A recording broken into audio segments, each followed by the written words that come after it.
नाही, मी नेहमी आपल्या सर्वांना सांगत आलेलो आहे की कोल्हापूर आणि हातकणंगले या दोन्ही जागा एकनाथ शिंदे साहेबांच्या शिवसेनेच्या आहेत आणि सध्या एकनाथ शिंदे साहेब, भारतीय जनता पार्टी आणि राष्ट्रवादी आम्ही एकत्रित राज्यकारभार करत आहोत. आता या ज्या बातम्या येत आहेत, कोल्हापूर भाजपला मिळणार, हातकणंगले भाजपला मिळणार, शोमिका महाडिक उभारणार, या सगळ्या बातम्या या तुमच्याकडून आम्हाला समजत आहेत. परंतु जर ती जागा भारतीय जनता पार्टीला मिळाली आणि भारतीय जनता पार्टीनं शोमिका महाडिक यांना जर सूचना केल्या निवडणुकीसाठी, तर आम्ही ही निवडणूक लढण्यास तयार आहोत. कोल्हापूरसाठी खूपच आग्रह असं म्हणतात खरं नाही, कोल्हापूरच्यासाठी कोल्हापुरातून कुणीही पदाधिकाऱ्यांनी कसलाही आग्रह केलेला नाही. मी तर बिलकुल केलेला नाही आहे.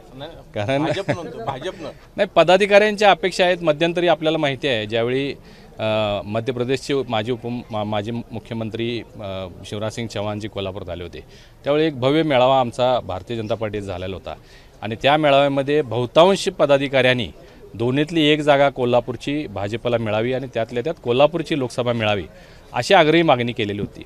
त्याच दिवशी संध्याकाळी शिवराजसिंग चौहान साहेबांनी जो रिपोर्ट होता तो राज्याकडे आणि केंद्राकडे पाठवला आणि त्यामुळं हे अशा पद्धतीच्या चर्चा सुरू झालेल्या आहेत की कोल्हापूरची जागा भाजपला मिळावी म्हणून.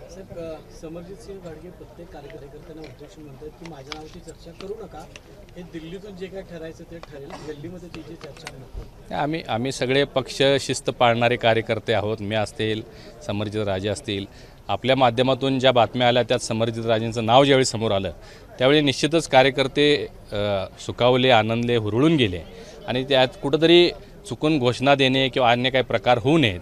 कारण सध्या विद्यमान खासदारीतनं संजय मंडलिक साहेब आहेत आणि आपण आपल्या नावाची चर्चा आपल्या कार्यकर्त्यांनीच बाहेर करावी हे थोडंसं योग्य वाटत नसल्यामुळं त्यांनी कार्यकर्त्यांना सांगितलं की आत्ताच तुम्ही कसल्याही घोषणा करू नका, ज्यावेळी वरिष्ठ निर्णय घेतील तो जो निर्णय देतील तो आपण पाळू, अशी त्यांनी कार्यकर्त्यांसमोर आपली जागा भाजपला गेल्यावर बंडखोरी होईल असं मला तर वाटत नाही. कारण आता तिन्ही पक्षाचं एकत्रित सरकार असल्यामुळं, तिन्ही नेते सक्षम असल्यामुळं अशा पद्धतीनं कोणी नाराज झालं तर त्याची नाराजी दूर करण्याचा 100% आम्ही प्रयत्न करू. आता लोकसभा तोंडावर आहे, एकूणच ही धुसफूस आहे ती समोर आली नाही. हा मी होतो काल अशोकांना चाराटे साहेबांनी आपल्या भावना व्यक्त केल्या.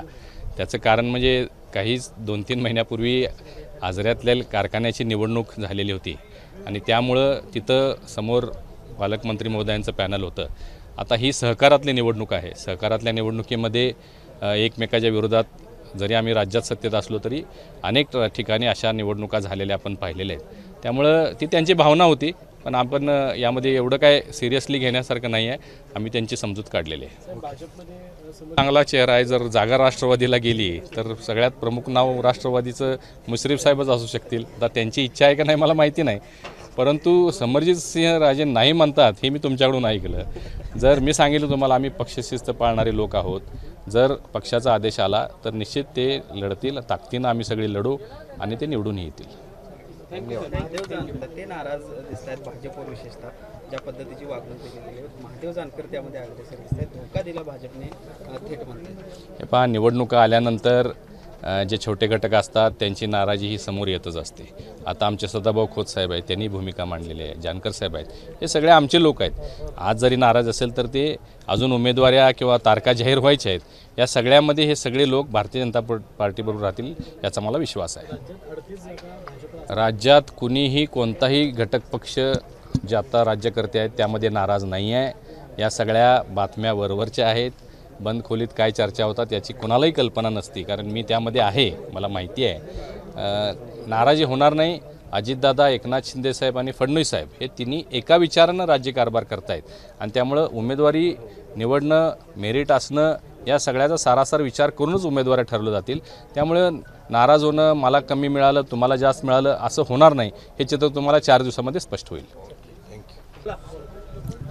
महाविकास आघाडीमध्ये खरं तरी जागा लोकसभेची शिवसेनेकडे होती, मात्र काँग्रेसनं कुठेतरी आता ती जागा त्यांच्याकडून घ्यायला यश मिळेल असं म्हणावं लागेल. असं फक्त एकूणच काँग्रेसच्या या भूमिकेत नाही, खरं म्हणजे हा महाविकास आघाडीचा अंतर्गत प्रश्न आहे. परंतु एक गोष्ट आपल्याला समजून घ्यावी लागेल की अनेक वर्षानंतर, म्हणजे स्वर्गीय खासदार उदयसिंहरावजी गायकवाड साहेब यांच्यानंतर 25-30 वर्षानंतर ही जागा काँग्रेसला मिळालेली आहे किंवा मिळते आहे. आता याच्या पाठीमागचं काय षडयंत्र आहे हे सर्व ज्ञात आहे, परंतु ही जागा काँग्रेसला मिळत असताना काँग्रेसमध्ये अनेक इच्छुक होते. उदाहरणार्थ बाजीराव खडेसाहेब हे राहुल गांधी आणि प्रियंका गांधीजींच्या अगदी जवळचे एक कार्यकर्ते मानले जातात. ते गेले 4 वर्ष या सगळ्या मतदारसंघामध्ये माझी उमेदवारी निश्चित आहे अशा पद्धतीनं त्यांनी होर्डिंग्सही लावलेले आहेत आणि ते त्यांच्या गांधी घराण्याच्या जवळ असल्यामुळे एक अपेक्षा होती ते येतील म्हणून. दुसरे चेतन नरके साहेब हे सुद्धा गेले 2 वर्ष त्यांनाही ते सांगतायत की आम्हाला महाविकास आघाडीने शब्द दिलेला होता. आता हे सगळं करत असताना तुम्ही म्हटल्याप्रमाणे मूळ जागा शिवसेनेची होती. शिवसेना तर म्हणजे भरकटलेलंच दिसतं, यामध्ये कोणी त्यामध्ये मागणी करायलाही नाही, इच्छुकी कोण दिसत नाही, मग एकंदरीत चित्र दिसतंय. आणि राष्ट्रवादीकडून सुद्धा पवारसाहेब आग्रही असताना ही जागा काँग्रेसला मिळते असं दिसतंय. आता ही काँग्रेसला का आली हे सगळ्यांना माहिती आहे, परंतु काँग्रेसकडे येत असताना इथल्या नेत्यानं आपल्या गळ्यातली माळ दुसऱ्याच्या गळ्यात घालण्याचं काम केलं आहे असं चित्र दिसतंय. मला सांगा, एवढी चांगली संधी जर तुम्हाला मिळत असेल तर तुमच्यामध्ये दम नाही आहे का निवडणूक लढवण्याचा? तुम्ही का उभारत नाही? तुम्ही हे सगळे डावपेच करून आणि भावनिक, मग गेल्यावेळी एक नारा दिला होता आमचं ठरलं आहे, आता नंतर जनतेचं ठरलं आहे. जनतेला सगळं कळलेलं आहे कसं हा नेता फसवा आहे, कशा पद्धतीनं लोकांची दिशाभूल करतो. जनतेने काय ठरवलं आहे हे तुम्हाला दिसेल आता, परंतु भावनिक आव्हान करायचं आणि प्रत्येक वेळी खोटं बोलायचं.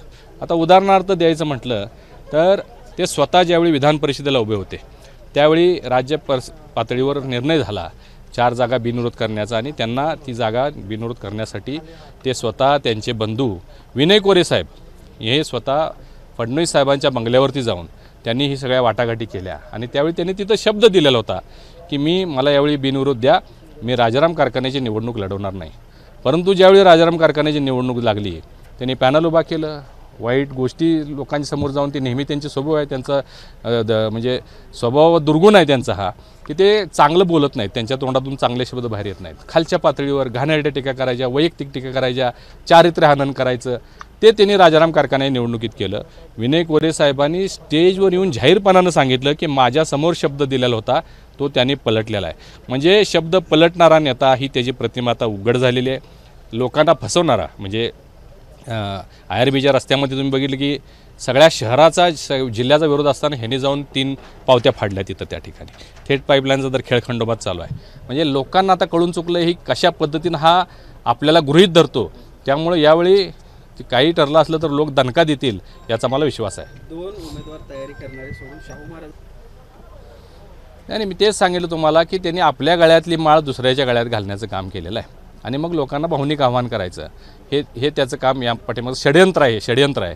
आणि आता महाराज हे कितपत कसं घेत आहेत मला माहिती नाही, परंतु ह्या सगळ्या गोष्टी आता सगळ्या लोकांच्या समोर आहेत असं मला वाटतं.